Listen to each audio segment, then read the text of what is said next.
views and opinions expressed in this program are those of the participants and do not necessarily reflect the views of BronxNet or the program underwriters. Hi, everyone. Welcome to Mission BX. I'm Eileen Newman, and I'm your host. Mission BX is a collaboration between the Center for Bronx Nonprofits at Hostos Community College and BronxNet. We go behind the scenes to let you see what the workings are of wonderful nonprofit organizations in the Bronx. Today, we're going to be visiting with Eileen Torres, the Executive Director of BronxWorks. BronxWorks does lots and lots of things for over 60,000 people a year. So stay tuned to see what all those wonderful things are.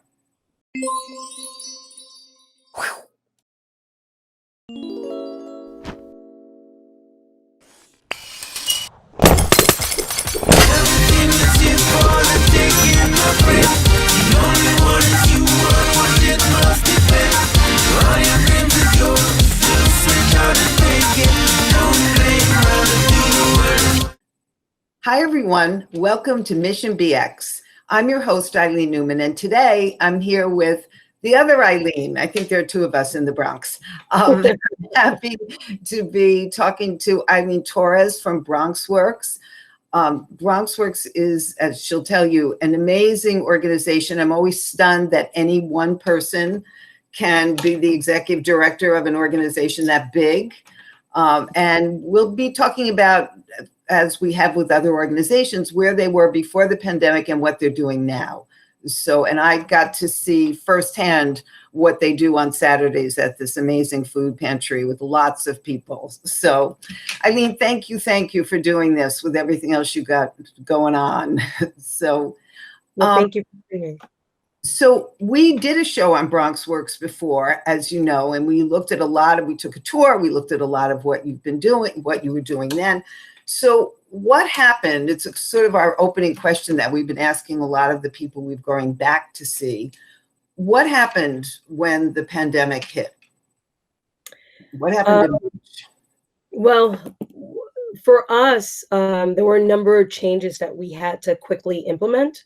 Internally, we were set up already to do some virtual, right? So a lot of the managers already had laptops and MiFi devices.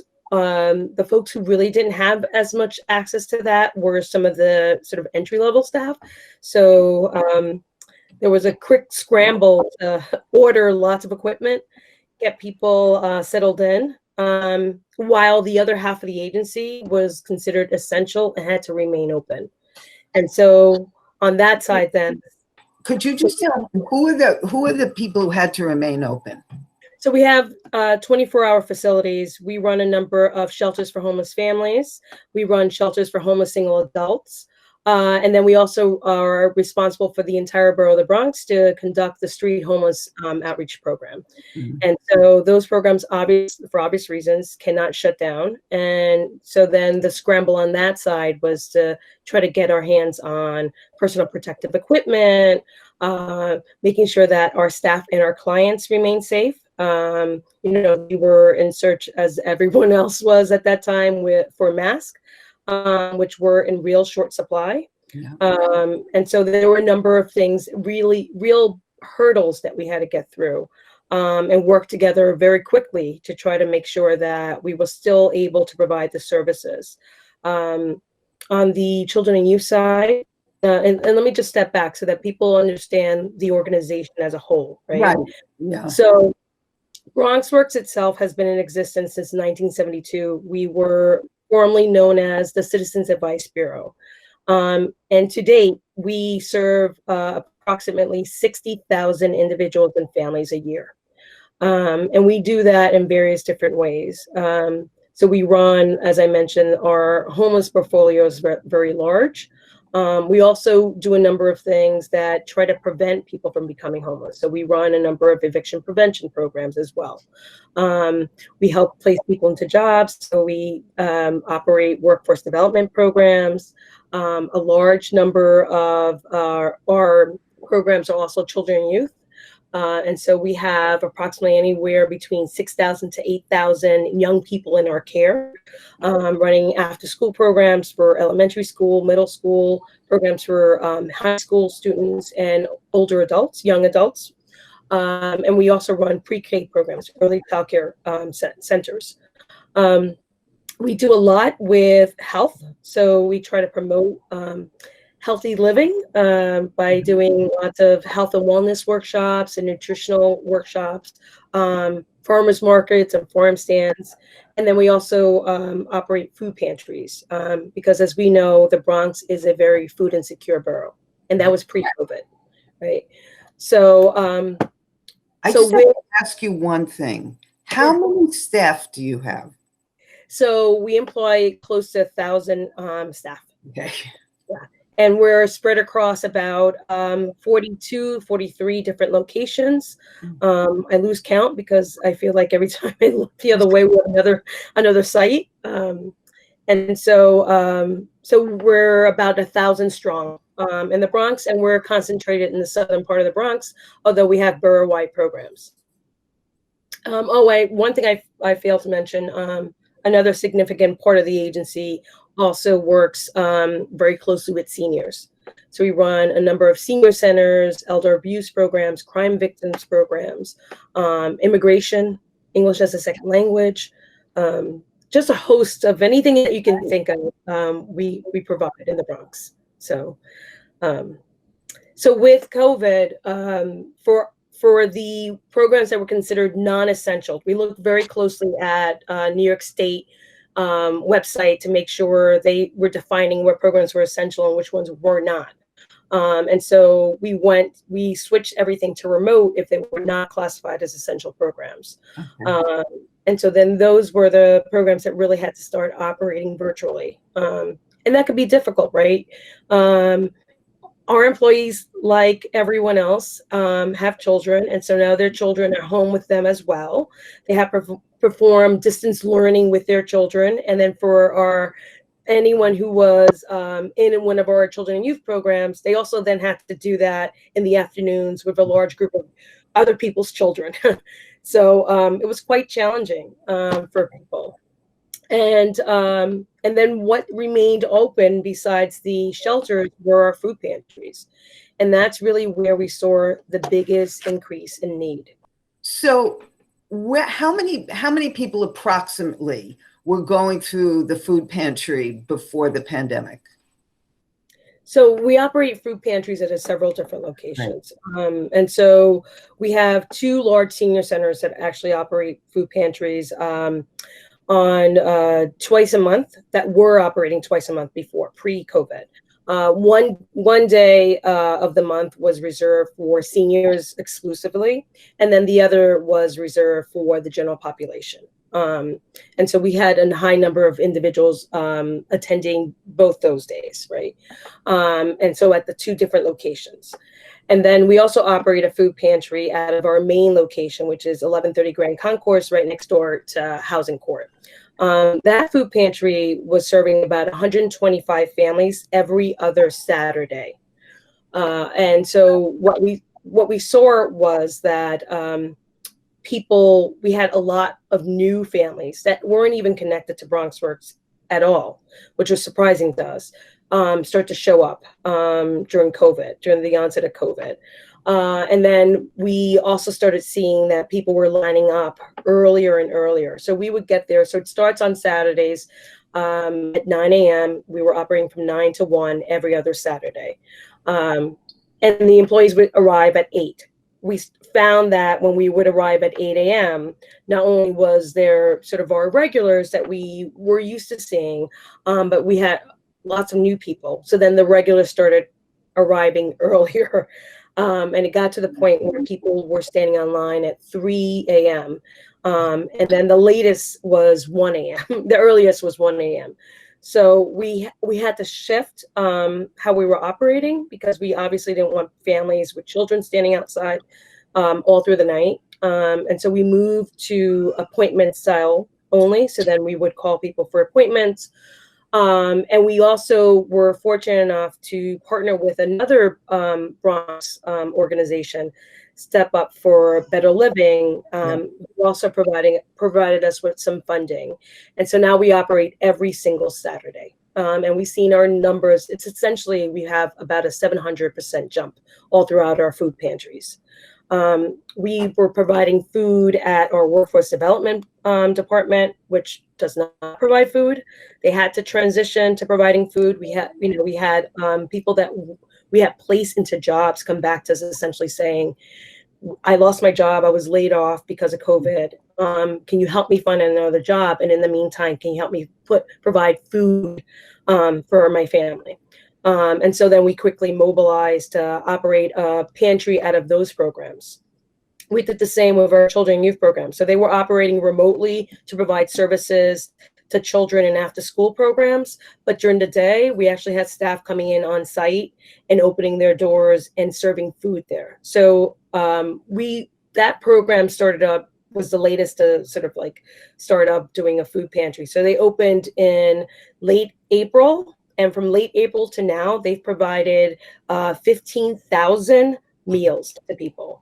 And so that's what the need is. And that's really how we had to shift. And I think you'll find that a number of organizations have done the same thing, just because the food insecurity in the Bronx has really. And we had Margaret D'Elia on, and she just sent out an email saying that they're running out of food. Right. So are you concerned about that? So we, as I mentioned, we've been fortunate. We've received a number of grants. So before we were very dependent on receiving food through donations or through the food bank. And because the demand for food all across the city has increased, it was starting to become difficult to have food. The other thing is that we also provide a pantry that's client choice. So we have fresh produce, and so people are able to essentially shop. Not during COVID, they can't physically shop. So they get a menu of what the items are and what they would like to have. And the employees bag the food for them and then hand it to them so that there's minimal contact. But so what we found is because we've been able to successfully obtain grants, we now purchase our own food so that we don't have to cancel any of our pantry days or close early. We extended our hours. We now operate from 9 to 3. We find that because of social distancing requirements and, making sure that people use hand sanitizers, we're taking temperatures. That takes a lot more time to operate the pantry. So we had to extend our hours and still be able to provide food to more than, so before it was 125 families. Now we do 200 families every Saturday. Plus we bag another 40 bags and we send those out to seniors. It's really an amazing operation. As you know, I was there. I stopped by Saturday, and people are so grateful, and there's such a sense of community there, even as they're standing online. And it was hot on Saturday. Never mind the people working, because you're all inside. That was like an oven as you're bagging. The staff is if she's not there, but I can attest to the fact that she's bagging food along with everybody else, and Gianna, who works with her, and John. So there's really a wonderful sense of community, but it's hard work, and it's you can see how much it means to people and how much they need this. And that's what I'm hearing all over. We've interviewed a number of people. We interviewed Christina from POTS. So there've been a number of organizations that even if POTS obviously was doing a lot of work in the food area, but as you said, everybody's talking about food, and people are talking about how long this will go on, that the need will be how this great, and what people will have to do and how they will have to switch into being food organizations. So we need to take a little break. But then when we come back, I want to talk to you about the remote learning piece, because we had a little conversation about that and how how that is all going. Sure. So, okay.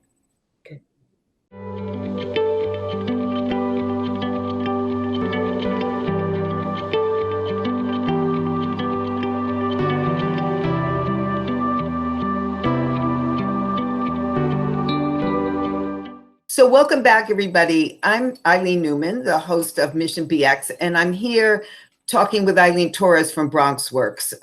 BronxWorks does more things than you can imagine to help in the community.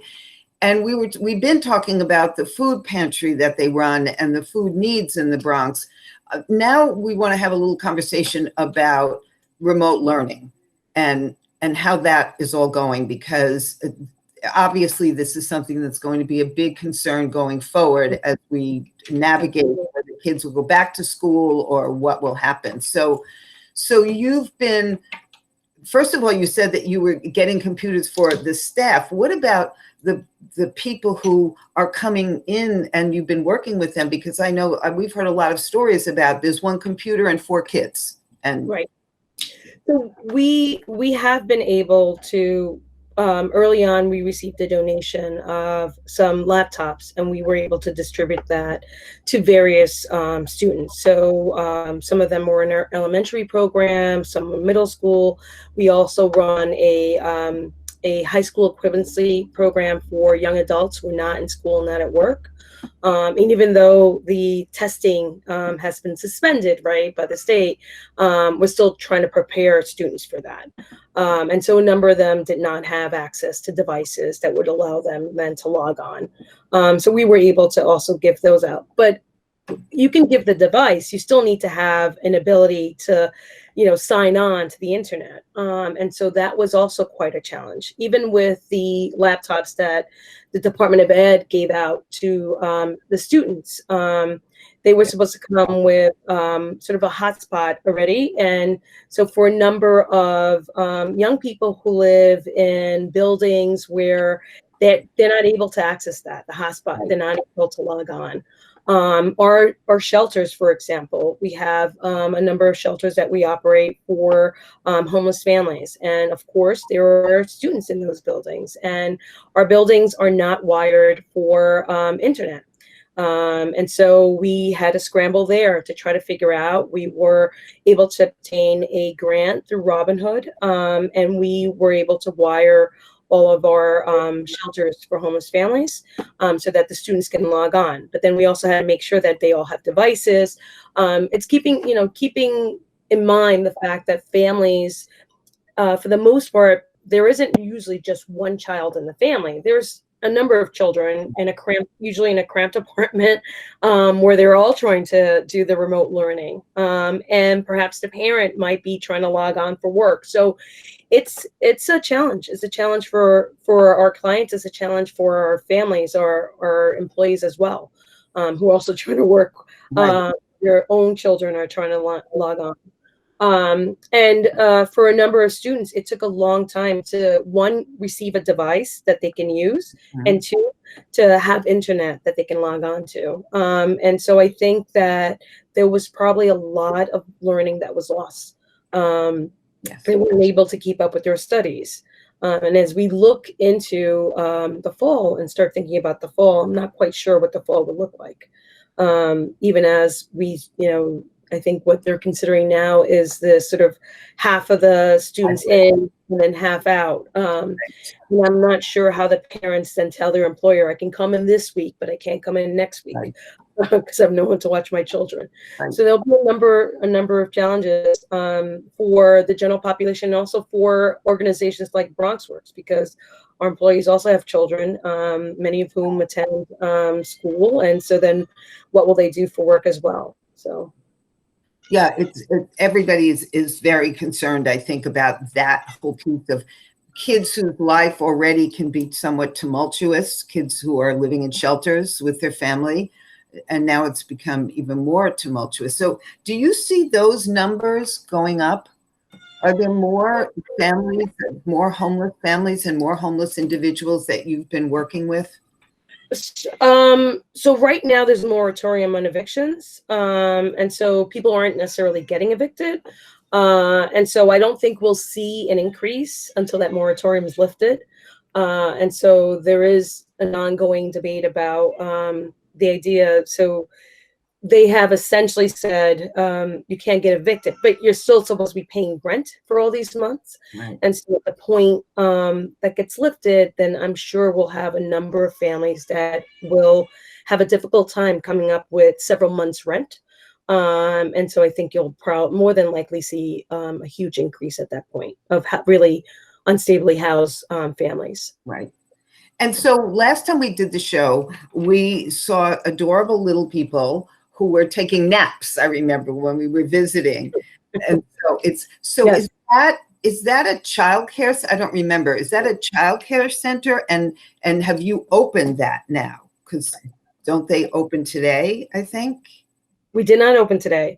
So we have 2 early childcare centers, and they both have about 55 young children. So those are centers that are open for ages between 2.9 and 5 years of age. And during the summer, our enrollment decreases anyway because a number of families either go away. I'm not quite sure where people are right now because no one's really going away. I know.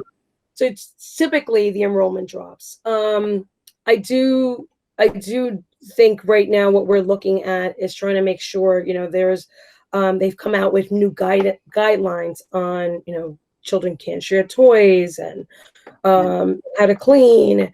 And so they just came up with those guidelines last week. And so they did lift and say that we can start accepting children as of today, but we need to make sure that we have a program that ensures the safety of the children and our staff. And so we're taking our time to make sure that we go through and see how we can actually, if we can, operate and open the center.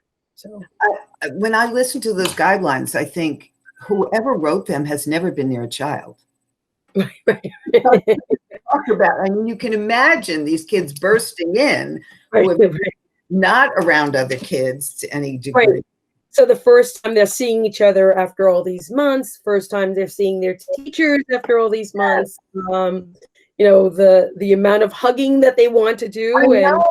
That's all I picture was, yes, that's what they do. That's right. That's right. And they won't understand as much sort of the idea of, you sit there away from John over here. Exactly. And that's why when he's finished, you can get it. And then you have to give it to somebody else in 3 minutes. So it's kind of unimaginable to think about how that's going to work. And so going forward, as you think about the fall, as you think about down the line, what are some of your biggest concerns about the future of the people who you're working with, the future of your staff? Well, I think, and I'm sure others have talked about this as well. I think we'll see a lot of mental health challenges, start to display in various behaviors, especially among the youth. We're social creatures, and so people have been cooped up at home for a very long period of time. There isn't any interaction. I think as we start thinking about what our programs look like, and again, keeping in mind that some of our programs, a number of our programs, at least at BronxWorks, never shut down. And so that, we've been thinking about these things and about safety regularly and daily.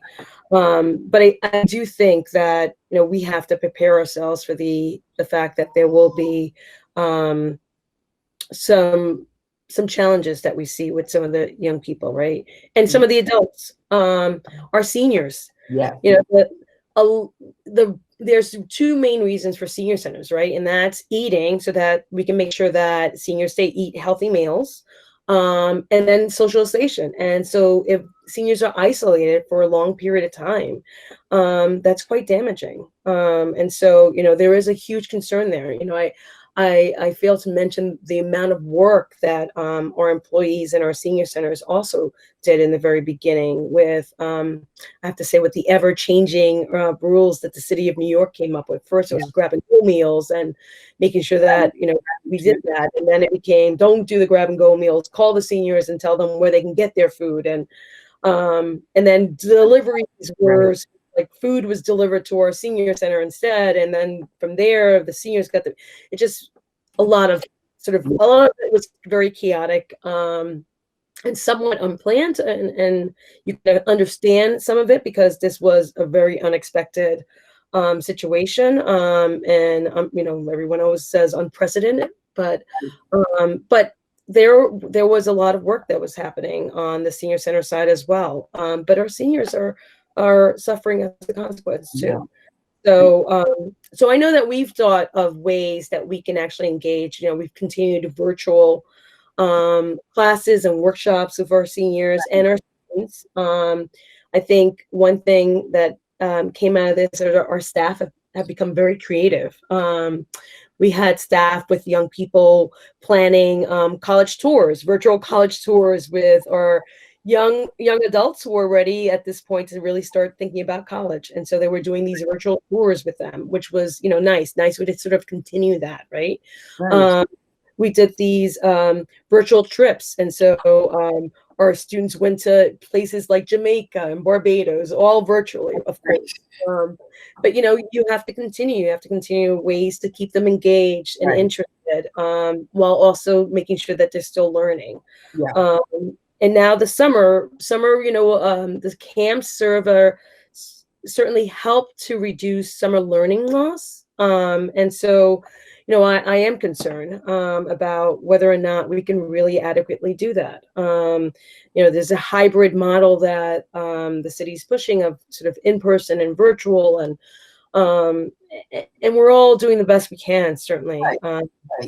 But it is difficult, and we find ourselves in a situation that we didn't plan on being in. But everyone has been just, especially I think for the staff at BronxWorks, and I'm sure all across the city, people have really gone above and beyond, and are very passionate about the work and the people who come in who need the services, and making sure that they're still sort of performing at their A game. And I really commend the staff at BronxWorks for doing that. So, and we are hearing that from a lot of people. But I have one last question, and that is, how are you taking care of yourself in all of this? It's hard to find a balance now. Well, we joked, in the agency, that for many of us, we often find that we work a number of hours, right? Long hours. And I think pre-COVID, we always thought like there isn't any way possible we can work any more hours. And then COVID hit, and you thought, I was slacker before COVID because there were more hours been working. So that's, it's difficult.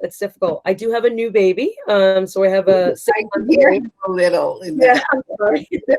We have a 6-month-old. And so that's one way that I make sure he forces me to make time for him and for myself. So it's one of the things that I've been able to enjoy.